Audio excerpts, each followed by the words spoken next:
তো দেখো বাজারে পুঁটি মাছগুলো তোমাদের দাদাভাই পেয়েছে, তা নিয়ে এসছে। দেখো পুঁটি মাছের সাইজগুলো দেখো, খুব সুন্দর সাইজ। খেতে কেমন হবে তো আমি রান্না করব এখন, তোমাদেরকে দেখাবো কী কী দিয়ে মানে তরকারি হয়ে গেলে তোমাদেরকে দেখাবো। আর কী কী দিয়ে রান্না করছি দেখো, আলু, কাঁচা টমেটো আর পেঁয়াজ লঙ্কা দিয়ে। তো বন্ধুরা দেখো কড়া তেল দিয়ে দিয়েছি, মাছগুলো ভেজে নেবো। পুঁটি মাছের সাইজগুলো কিন্তু খুব সুন্দর। তো দেখো সব মাছগুলো ভেজে নিয়েছি। এরপরে দিয়ে দিচ্ছি পেঁয়াজ আর কাঁচা লঙ্কা। তো পেঁয়াজটা তো আর্ধেক ভাজা হয়ে গেছে। এবার আমি দিয়ে দিচ্ছি আলুটা পেঁয়াজের সাথে ভেজে নেব।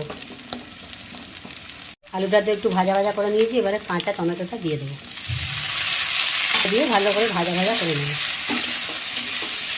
দেখো আলু টমেটো ভালো করে ভাজা ভাজা করে নিয়েছি। এরপরে দিয়ে দিচ্ছি আদা বাটা। আর এখানে দেখো সব মশলাগুলো আমি নিয়ে নিয়েছি, নুন, হলুদ, ধনে গুঁড়ো, লঙ্কা গুঁড়ো, জিরে গুঁড়ো আর সাথে সাথে চিনি। এটা দিয়ে দেবো।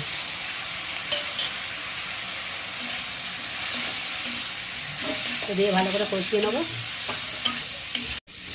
ভালো করে তো নাড়ি চাড়িয়ে কষিয়ে নিয়েছি। এবার দিয়ে দেবো জল।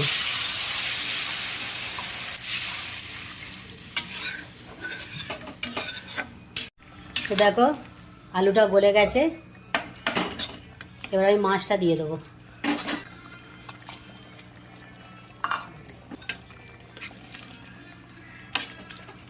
তরকারিটা তো হয়ে গেছে, এবার ধনে পাতা দিয়ে নামিয়ে নেবো।